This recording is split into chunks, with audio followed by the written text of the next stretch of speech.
ನಾನು ಕೃಷ್ಣ ಬೈರೇಗೌಡ, ರೆವಿನ್ಯೂ ಮಂತ್ರಿಗಳು, additional chief secretary Anjum Parvez, ನಾವು 3 ಜನರು ಕೂಡ ಪ್ರೈಮ್ ಮಿನಿಸ್ಟರ್ ಪ್ರಧಾನಮಂತ್ರಿಗಳನ್ನ ಭೇಟಿ ಮಾಡಿದ್ದು. ಬಹಳ ಮುಖ್ಯವಾಗಿ 5 ಇಶ್ಯೂಸ್ ಬಗ್ಗೆ ಪ್ರಧಾನಮಂತ್ರಿಗಳ ಜೊತೆ ಚರ್ಚೆ ಮಾಡಿದ್ರು. 5 ಇಶ್ಯೂಗಳ ಬಗ್ಗೆನೂ ಕೂಡ ಅವರಿಗೆ ಮೆಮೊರಾಂಡಮ್ ಅನ್ನ ಕೊಟ್ಟಿದ್ದೇವೆ. ಒಂದನೇದು, ಇತ್ತೀಚಿನ ವರ್ಷಗಳಲ್ಲಿ ಅಂದರೆ 25-26ನೇ ವರ್ಷದಲ್ಲಿ ಮುಂಗಾರಿನಲ್ಲಿ ಮುಂಚಿತವಾಗಿ ಮಳೆ ಪ್ರಾರಂಭ ಆಯಿತು. 24 ಮೇ 2025 ಅಂದ್ರೆ 12 ದಿನ ಮುಂಚಿತವಾಗಿ ಮಾನ್ಸೂನ್ ಶುರುವಾಯಿತು. ಮಲೆನಾಡು ಭಾಗದಲ್ಲಿ, ಕರಾವಳಿ ಪ್ರದೇಶದಲ್ಲಿ, ಮತ್ತೆ ನಾರ್ತ್ ಇಂಟೀರಿಯರ್ ಪ್ರದೇಶದಲ್ಲಿ, ಸೌತ್ ಇಂಟೀರಿಯರ್ ಪ್ರದೇಶದಲ್ಲಿ ಮಳೆ ಮೇ ತಿಂಗಳು, ಜೂನ್ ತಿಂಗಳು, ಜುಲೈ ತಿಂಗಳು, ಆಗಸ್ಟ್ ತಿಂಗಳಲ್ಲಿ ಹೆಚ್ಚು ಮಳೆ ಆಯಿತು.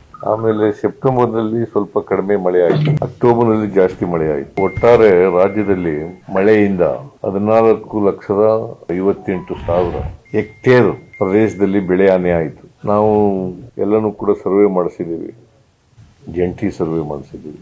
ರೆವಿನ್ಯೂ ಡಿಪಾರ್ಟ್ಮೆಂಟ್ನವರು ಮತ್ತು ಅಗ್ರಿಕಲ್ಚರ್ ಡಿಪಾರ್ಟ್ಮೆಂಟ್ನವರು ಜಂಟಿ ಸರ್ವೆ ಆಗಿದೆ. ಜಂಟಿ ಸರ್ವೆ ಆಗಿ ಸುಮಾರು 3,550 ಕೋಟಿ ನಷ್ಟ ಆಗಿದೆ. ಆಮೇಲೆ ಅದರ ಜೊತೆಗೆ ಇನ್ಫ್ರಾಸ್ಟ್ರಕ್ಚರ್ ಡ್ಯಾಮೇಜ್ ಕೂಡ ಆಗಿದೆ. ಬೆಳೆ ಹಾನಿ 10,700 ಕೋಟಿ ಪ್ಲಸ್ ಇನ್ಫ್ರಾಸ್ಟ್ರಕ್ಚರ್ ಡ್ಯಾಮೇಜ್ 3,550 ಕೋಟಿ. ಇಷ್ಟು ಕೋಟಿ ಕರ್ನಾಟಕ ರಾಜ್ಯದಲ್ಲಿ ಹಾನಿಯಾಗಿದೆ. ಇದನ್ನೆಲ್ಲ ಎಕ್ಸ್ಪ್ಲೈನ್ ಮಾಡಿದೀವಿ ಅವರಿಗೆ, ನಮ್ಮ ಮೆಮೊರಾಂಡಮ್ ನಲ್ಲಿ ಎಕ್ಸ್ಪ್ಲೈನ್ ಮಾಡಿದೀವಿ, ಚರ್ಚೆನಲ್ಲಿ ಕೂಡ ಎಕ್ಸ್ಪ್ಲೈನ್ ಮಾಡಿದೀವಿ. ಈಗ ನಮ್ಮ ಹತ್ರ SDRF ಫಂಡ್ 984 ಕೋಟಿ ಹಣ ಇದೆ. 25% ಸ್ಟೇಟ್ ಸೇರಿರುತ್ತದೆ, 75% ಕೇಂದ್ರ ಸರ್ಕಾರದ ಇರ್ತದೆ. ಇದು SDRF ಹಣ ಫೈನಾನ್ಸ್ ಕಮಿಷನ್ ಅವರು ನಿಗದಿ ಮಾಡ್ತಕ್ಕಂಥದ್ದು. ನಮ್ಮ ಹತ್ರ 984 ಕೋಟಿ ಇದೆ. ಇನ್ನು ನಮಗೆ ಸುಮಾರು 614 ಕೋಟಿ ಬೇಕು. ಅದಕ್ಕೆ ಮೆಮೊರಾಂಡಮ್ ಅನ್ನು ಕೂಡ ಕೊಟ್ಟಿದ್ದೀವಿ. ಅದಲ್ಲದೆ ಸ್ಟೇಟು ಕೂಡ ಕೊಡ್ತಾ ಇದೆ. 1,090 ಕೋಟಿ ರಾಜ್ಯ ಸರ್ಕಾರ ಕೊಡ್ತಾ ಇದೆ. ಖುಷ್ಕಿ ಜಮೀನಿಗೆ 1 ಹೆಕ್ಟೇರ್ಗೆ 17,000 ರೂಪಾಯಿ ಪರಿಹಾರ ಕೊಡ್ತಕ್ಕಂಥದ್ದು. ಆಮೇಲೆ ನೀರಾವರಿ ಜಮೀನಿಗೆ 25,500 ರೂಪಾಯಿ 1 ಹೆಕ್ಟೇರ್ಗೆ ಪರಿಹಾರ ಕೊಡೋದು. ಅದು NDRF ನಾರ್ಮ್ಸ್ ಪ್ರಕಾರ ಅಷ್ಟಿಲ್ಲ, ರಾಜ್ಯ ಸರ್ಕಾರವನ್ನು ಸೇರಿಸಿ ಕೊಡ್ತಾ ಇರೋದು ಹೆಚ್ಚುವರಿಯಾಗಿ. ಆಮೇಲೆ ತೋಟಗಾರಿಕೆ, ಈ ಬೆಳೆಗಳಿದಾವಲ್ಲ, ಬಹುವಾರ್ಷಿಕ ತೋಟಗಾರಿಕೆ, ಪೆರೆನಿಯಲ್ ಕ್ರಾಪ್ಸ್, ಈ ಪೆರೆನಿಯಲ್ ಕ್ರಾಪ್ಸ್ಗೆ 31,000 ರೂಪಾಯಿ ಕೊಡ್ತಾ ಇದ್ದೀವಿ. NDRF ನಾರ್ಮ್ಸ್ ಪ್ರಕಾರ ಕೊಡಬೇಕಾಗಿರೋದು ಮತ್ತೆ ಸ್ಟೇಟ್ ಸೇರಿಸಿ ಒಟ್ಟು ಪರಿಹಾರ 2,800 ಕೋಟಿ ಆಗುತ್ತೆ. ರೈತರಿಗೆ ಕೊಡ್ತಕ್ಕಂಥದ್ದು 2,800 ಕೋಟಿ. NDRF ನಾರ್ಮ್ಸ್ ಪ್ರಕಾರ ಕೊಡಬೇಕು ಅಂತ ಹೇಳಿ ಕೇಂದ್ರ ಸರ್ಕಾರವನ್ನ ಒತ್ತಾಯ ಮಾಡಿದ್ದೀವಿ. 614 ಕೋಟಿ ಬೆಳೆ ಪರಿಹಾರಕ್ಕೆ, 1,521 ಕೋಟಿ ಇನ್ಫ್ರಾಸ್ಟ್ರಕ್ಚರ್ ಡ್ಯಾಮೇಜ್ ಆಗಿರೋದಕ್ಕೆ, ಎರಡೂ ಸೇರಿಸಿ 2,136 ಕೋಟಿ. ಸೊ ಇಷ್ಟು ಕೇಳಿ ಮೆಮೊರಾಂಡಮ್ ಅನ್ನು ಕೊಟ್ಟಿದ್ದೀವಿ.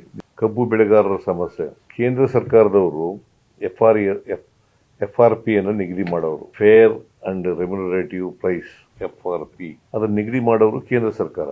ಈ ವರ್ಷಕ್ಕೆ ಕೇಂದ್ರ ಸರ್ಕಾರ ನಿಗದಿ ಮಾಡಿರ್ತಕ್ಕಂಥದ್ದು 10.25 ರಿಕವರಿ ಇರ್ತಕ್ಕಂಥ ಕಬ್ಬಿಗೆ 1 ಟನ್ನಿಗೆ 3,550 ರೂಪಾಯಿ. ಅದು ಹಾರ್ವೆಸ್ಟಿಂಗ್ ಮತ್ತು ಟ್ರಾನ್ಸ್ಪೋರ್ಟ್ ಕಾಸ್ಟ್ ಸೇರಿ 3,550 ರೂಪಾಯಿ. 10.25 ಇಳುವರಿ ಇರೋದಕ್ಕೆ ರೈತರು demand excluding transport and harvesting 3,500 ರೂಪಾಯಿ ಕೊಡಬೇಕು ಅಂತ 1 ಟನ್ನಿಗೆ.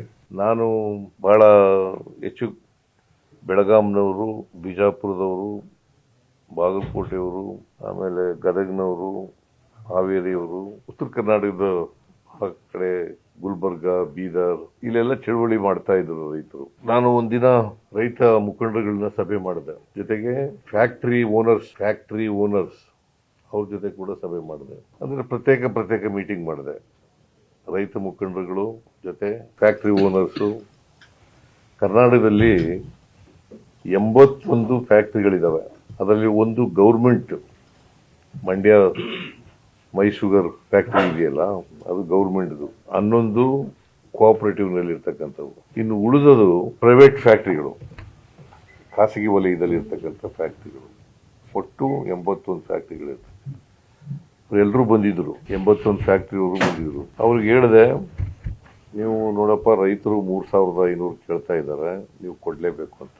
ಅದಕ್ಕಿಂತ ಹಿಂದೆ ನಾನು ಮೀಟಿಂಗಿಂತ ಮುಂಚಿತವಾಗಿ ಬೆಳಗಾಂ DC ಏನ್ ಮಾಡಿದ್ರು, ನಮ್ಮನ್ನು ಕನ್ಸಲ್ಟ್ ಮಾಡಿದ್ರು. 10.25ಕ್ಕೆ 3,100 ಕೊಡ್ತೀವಿ, 11.25ಕ್ಕೆ 3,200 ರೂಪಾಯಿ ಕೊಡ್ತೀವಿ ಅಂತ ಹೇಳಿದ್ವಿ. ಆಮೇಲೆ ನಾನು ಬೆಳಿಗ್ಗೆಯಿಂದ ಸಾಯಂಕಾಲದವರೆಗೆ ಅವ್ರಿಗೆ ಪ್ರತ್ಯೇಕವಾಗಿ ಮೀಟಿಂಗ್ಗಳು ಮಾಡಿ ರೈತ ಮುಖಂಡರುಗಳ ಜೊತೆ, ಫ್ಯಾಕ್ಟ್ರಿಗಳ ಜೊತೆ 100 ರೂಪಾಯಿನ ಹೆಚ್ಚು ಮಾಡಿದೆ. 3,300 ರೂಪಾಯಿ 11.25 ಇರ್ತಕ್ಕಂಥ ಇಳುವರಿ ಇರ್ತಕ್ಕಂಥ ಕಬ್ಬಿಗೆ, 11.25 ಇಳುವರಿ ಇರ್ತಕ್ಕಂಥ ಕಬ್ಬಿಗೆ 3,300, 10.25 ಇರ್ತಕ್ಕಂಥ ಇಳುವರಿ ಇರ್ತಕ್ಕಂಥ ಕಬ್ಬಿಗೆ 3,200 ಅಂತ ನಿಗದಿ ಮಾಡಿದೆ. ಕೊನೆಗೆ ಒಪ್ಕೊಂಡು ರೈತರು ಅರೆ ಮನಸ್ಸಿನಿಂದ ಒಪ್ಕೊಂಡು ಚಳುವಳಿಯನ್ನು ವಾಪಸ್ ತಗೊಂಡ್ರು. ಮುಧೋಳ್ನವರು ಅಲ್ಲಿ ಕಂಪೇರಿಟಿವ್ಲಿ ಇಳುವರಿ ಬೆಳಗಾಂಗಿಂತ ಕಡಿಮೆ.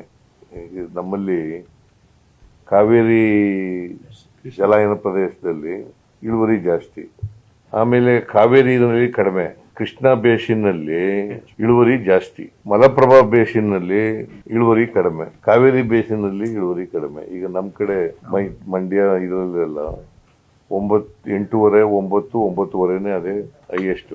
ಇಲ್ಲಿ ಮಹಾರಾಷ್ಟ್ರದಲ್ಲಿ 14ವರೆಗೂ ಇರ್ತದೆ ಇಳುವರಿ, 14ವರೆಗೂ ಇರ್ತದೆ. ನಮ್ಮಲ್ಲೂ ಕೂಡ 13ವರೆಗೂ, 13ಗಿಂತ ಹೆಚ್ಚಾಗಿ ಇಳುವರಿ ಇರ್ತಕ್ಕಂಥ ಕಬ್ಬು ಬೆಳೀತಕ್ಕಂಥ ಪ್ರದೇಶ ಇದೆ. ಸೊ ಅದನ್ನ ಹೇಳಿದ್ದೀವಿ ಒಂದು. ಸೊ ಮುಖ್ಯವಾಗಿ FRP ನಿಗದಿ ಮಾಡೋರು ಕೇಂದ್ರ ಸರ್ಕಾರ. ಶುಗರ್ ಪ್ರೈಸ್ ಇದೆಯಲ್ಲ, MSP ಶುಗರ್ ಪ್ರೈಸ್, ಕಬ್ಬಿನ ಶುಗರ್ ಇದೆಯಲ್ಲ, ಅದಕ್ಕೆ MSP ನಿಗದಿ ಮಾಡೋರು ಕೇಂದ್ರ ಸರ್ಕಾರ. 2019ರಲ್ಲಿ 31 ರೂಪಾಯಿ ನಿಗದಿ ಮಾಡಿದ್ರು. 1 kg ಸಕ್ಕರೆಗೆ 31 ರೂಪಾಯಿ ಮಾಡಿದ್ರು. ರೈತರು ಕೇಳೋದು ಏನಪ್ಪಾ ಅಂತಂದ್ರೆ 41 ರೂಪಾಯಿ ಮಾಡಬೇಕು 1 kg ಸಕ್ಕರೆಗೆ ಅಂತ ಕೇಳ್ತಾ ಇದ್ದಾರೆ. ಅದನ್ನು ಕೂಡ ಕೇಂದ್ರ ಸರ್ಕಾರದ ಪ್ರಧಾನಮಂತ್ರಿಗಳಿಗೆ ಗಮನಕ್ಕೆ ತಂದಿದ್ದೀನಿ. ಇದನ್ನ ಕೂಡಲೇ ರಿವೈಸ್ ಮಾಡಿ ಅಂತ ಒತ್ತಾಯ ಮಾಡಿದ್ದೀನಿ.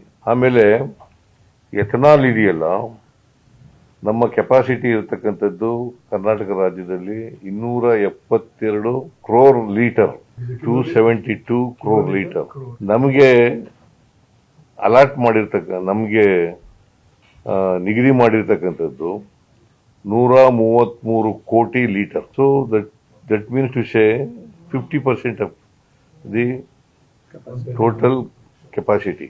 ಈ ಆಯಿಲ್ ಕಂಪ್ನಿಯವರು ತಗೋತಾರಲ್ಲ, ಅದನ್ನ ಹಂಚಿಕೆ ಮಾಡೋರು ಕೇಂದ್ರ ಸರ್ಕಾರ, ರಾಜ್ಯ ಸರ್ಕಾರದ ಪಾತ್ರ ಏನಿಲ್ಲ ಅದರಲ್ಲಿ. ಅದನ್ನ ಹೆಚ್ಚು ಮಾಡಬೇಕು ಅಂತ ಹೇಳಿದೀವಿ. ಆಮೇಲೆ ರಫ್ತು ಮಾಡ್ತಕ್ಕಂಥದ್ದು ಇಡೀ ರಾಜ್ಯಕ್ಕೆ 10,01 ಮಿಲಿಯನ್ ಮೆಟ್ರಿಕ್ ಟನ್. ಇಡೀ ರಾಜ್ಯಕ್ಕೆ ಕೊಟ್ಟಿರ್ತಕ್ಕಂಥದ್ದು 1 ಮಿಲಿಯನ್ ಮೆಟ್ರಿಕ್ ಟನ್. ನಾವು 6 ಕೋಟಿ ಚಿಲ್ಲರೆ ಮೆಟ್ರಿಕ್ ಟನ್ ಅನ್ನ ಮಾಡ್ತೀವಿ. ನಾವು ಕೊಟ್ಟಿರೋದು ಬರೀ 10 ಲಕ್ಷ ಟನ್ ಮಾತ್ರ ರಫ್ತು ಮಾಡಕ್ಕೆ ಅವಕಾಶ ಸಿಕ್ಕಿರೋದು. ಕನಿಷ್ಠ ಪಕ್ಷ ಅದನ್ನ 20-25 ಲಕ್ಷ ಮೆಟ್ರಿಕ್ ಟನ್ ಮಾಡಬೇಕು ಅಂತ ರಿಕ್ವೆಸ್ಟ್ ಮಾಡಿದ್ದೀವಿ. ಸೊ FRP ನಿಗದಿ ಮಾಡುವಾಗ ಇವೆಲ್ಲನೂ ಕೂಡ ಕನ್ಸಿಡರ್ ಮಾಡಬೇಕು ಅಂತ ಹೇಳಿದ್ದೀವಿ. ಇದು ಎರಡನೇದು. ಮೂರನೇ ಇಶ್ಯೂ ಮಾದಾಯಿ ಇಶ್ಯೂ. ಅದು ಈಗಾಗಲೇ ನಿಮಗೆ ಗೊತ್ತಿದೆ, ಕೇಂದ್ರ ಸರ್ಕಾರದ ಮುಂದೆ ಇದೆ. ಯಾವ ಕೋರ್ಟ್ ಮುಂದೆ ಯಾವುದು ಪಿಟಿಷನ್ ಇಲ್ಲ. ಅದಕ್ಕೆ ಫಾರೆಸ್ಟ್ ಕ್ಲಿಯರೆನ್ಸ್ ಆಗಬೇಕು ಕೇಂದ್ರ ಸರ್ಕಾರದಿಂದ, ಅದನ್ನ ಮಾಡಿಕೊಡಬೇಕು ಅಂತ ಹೇಳಿ ಒತ್ತಾಯ ಮಾಡಿದ್ದೀನಿ. ಇದು ಬರೀ ಕುಡಿಯ ನೀರಿನ ಪ್ರಾಜೆಕ್ಟು. ಆ ಭಾಗದಲ್ಲಿ ಕುಡಿಯ ನೀರಿಗೆ ಸಮಸ್ಯೆ ಇದೆ, ಅದನ್ನು ಕೂಡಲೇ ಮಾಡಿಕೊಡ್ಬೇಕು ಅಂತ ಹೇಳಿದ್ದೀವಿ. ಇನ್ನೊಂದು ಅಪ್ಪರ್ ಕೃಷ್ಣ ಟ್ರಿಬ್ಯುನಲ್ 2, ಅದರ ಅಂತಿಮ ವರದಿ ಬಂದು 2013 ಬಂತು. ಇವತ್ತಿನವರೆಗೆ ಗೆಜೆಟ್ ನೋಟಿಫಿಕೇಶನ್ ಮಾಡಿಲ್ಲ. ಟ್ರಿಬ್ಯುನಲ್ ಆರ್ಡರ್ ಬಂದು ಅಂತಿಮವಾಗಿ 10 ವರ್ಷದ ಮೇಲಾಯ್ತು. ಇವತ್ತಿನವರೆಗೆ ಗೆಜೆಟ್ ನೋಟಿಫಿಕೇಶನ್ ಮಾಡಿಲ್ಲ. ಆ ಗೆಜೆಟ್ ನೋಟಿಫಿಕೇಶನ್ ಮಾಡಬೇಕು ಅಂತೇಳಿ ಒತ್ತಾಯ ಮಾಡಿದ್ದೀವಿ. 4ನೇದು ಮೇಕೆದಾಟು ಬಗ್ಗೆನೂ ಕೂಡ ಮಾತಾಡಿದ್ದೀವಿ. ಈಗ ಇತ್ತೀಚೆಗೆ ಈಗೊಂದು 4-5 ದಿನಗಳ ಹಿಂದೆ ತಮಿಳುನಾಡಿನವ್ರು ಹಾಕಿದ್ರಲ್ಲ ಪೆಟಿಷನ್ಗಳು ವಜಾ ಆಗಿದ್ದಾವೆ, ಡಿಸ್ಮಿಸ್ ಆಗಿದ್ದಾವೆ. ಇವರು ಕೇಂದ್ರ ಸರ್ಕಾರದವರು, ಕೇಂದ್ರ ಜಲಸಂಪನ್ಮೂಲ ಇಲಾಖೆಗೆ ಹೇಳಬೇಕು. CWC ಸೆಂಟ್ರಲ್ ವಾಟರ್ ಕಮಿಷನ್ ಅವ್ರಿಗೆ ಹೇಳಬೇಕು, ಇವ್ರಿಗೆ ಪರ್ಮಿಷನ್ ಕೊಡಿ ಅಂತ. ಸೊ ಈಗ ಯಾವುದು ಕೋರ್ಟ್ನದು ಯಾವುದು ಆದೇಶ ಇಲ್ಲ, ಈಗ ಮಾಡೋಕ್ಕೆ ಏನು ತೊಂದರೆ ಇಲ್ಲ. ಮತ್ತೆ ಮೇಕೆದಾಟು ಮಾಡೋದು 67 TMC ಹಿಡಿದಿಡತಕ್ಕಂಥ ಇದು ಬ್ಯಾಲೆನ್ಸಿಂಗ್ ರಿಸರ್ವಾಯರ್. 67 TMC ನೀರನ್ನು ಹಿಡಿದು ಶೇಖರಣೆ ಮಾಡ್ತೀವಿ. ನಾರ್ಮಲ್ ಇಯರ್ನಲ್ಲಿ 177.25 TMC ನೀರನ್ನು ಕೊಡಬೇಕು ತಮಿಳುನಾಡಿಗೆ. ಸುಪ್ರೀಂ ಕೋರ್ಟ್ ಆರ್ಡರ್ಸ್ ಪ್ರಕಾರ 177.25 TMC ನೀರು ಕೊಡಬೇಕು ನಾರ್ಮಲ್ ಇಯರ್ನಲ್ಲಿ. ಡಿಸ್ಟ್ರೆಸ್ ಇಯರ್ನಲ್ಲಿ ಹೆಂಗೆ ಡಿಸ್ಟ್ರೆಸ್ ಇರ್ತದೆ ಅದ್ರ ಮೇಲೆ ಡಿಪೆಂಡ್ ಆಗುತ್ತೆ. ನಾರ್ಮಲ್ ಇಯರ್ನಲ್ಲಿ ಈ ವರ್ಷ as a matter of fact 177 ಹೋಗಿ 177.25 ಹೋಗಿ ಎಷ್ಟು ಕೊಡಬೇಕಾಯ್ತು ತಮಿಳುನಾಡಿಗೆ, ಅದರ ಮೇಲೂ 500 TMC ನೀರು ಹೋಗಿದೆ. ಸೊ ಯಾವಾಗ ಡಿಸ್ಟ್ರೆಸ್ ಇರ್ತದೆ ಆಗ ಉಪಯೋಗಕ್ಕೆ ಬರ್ತದೆ. ಇದು balancing reservoir drinking water project 400 megawatt ವಿದ್ಯುತ್ತನ್ನು ಉತ್ಪಾದನೆ ಮಾಡ್ತೀವಿ. ಮತ್ತೆ ಹೆಚ್ಚು ಉಪಯೋಗ ಆಗೋದು ತಮಿಳುನಾಡಿಗೆ. ಡಿಸ್ಟ್ರೆಸ್ ಇಯರ್ನಲ್ಲಿ ಇದು ಶೇಖರಣೆ ಮಾಡಿರ್ತೀವಲ್ಲ ನೀರು, ಅವ್ರಿಗೆ ನೀರು ಕೊಡ್ಲಿಕ್ಕೆ ಅನುಕೂಲ ಆಗುತ್ತೆ. ನಮ್ಮ ಜೊತೆ ಜಗಳಾಡೋದು ತಪ್ಪುತ್ತೆ. ಇದ್ರ ಬಗ್ಗೆನೂ ಕೂಡ ಚರ್ಚೆ ಮಾಡಿದ್ದೀವಿ. JGM ಜಲ ಜೀವನ್ ಮಿಷನ್ ಕುಡಿಯ ನೀರಿಂದು ಇದು ಒಟ್ಟು ಪ್ರಾಜೆಕ್ಟ್ ಕಾಸ್ಟು 69,000 ಚಿಲ್ಲರೆ ಕೋಟಿ. ಇಲ್ಲಿವರೆಗೆ ನಾವು ಸುಮಾರು 25,000 ಕೋಟಿ ರೂಪಾಯಿಗಳನ್ನು ಖರ್ಚು ಮಾಡಿದ್ದೀವಿ. ಸ್ಟೇಟ್ ಇಂದ ಖರ್ಚು ಮಾಡಿರ್ತಕ್ಕಂಥದ್ದೇ 25,000 ಕೋಟಿ. 5,000 ಬೆನಿಫಿಷರೀಸ್ ಕಾಂಟ್ರಿಬ್ಯೂಷನ್ ಅಂತ ಇದೆ. ಸ್ಟೇಟ್ ಬೆನಿಫಿಷರೀಸ್ ಕಾಂಟ್ರಿಬ್ಯೂಷನ್ ನಾವೇ ಕೊಡ್ತಾ ಇದ್ದೀವಿ. ಬೆನಿಫಿಷರೀಸ್ ಕಾಂಟ್ರಿಬ್ಯೂಷನ್ ಕೂಡ ನಾವೇ ಕೊಡ್ತಾ ಇದ್ದೀವಿ.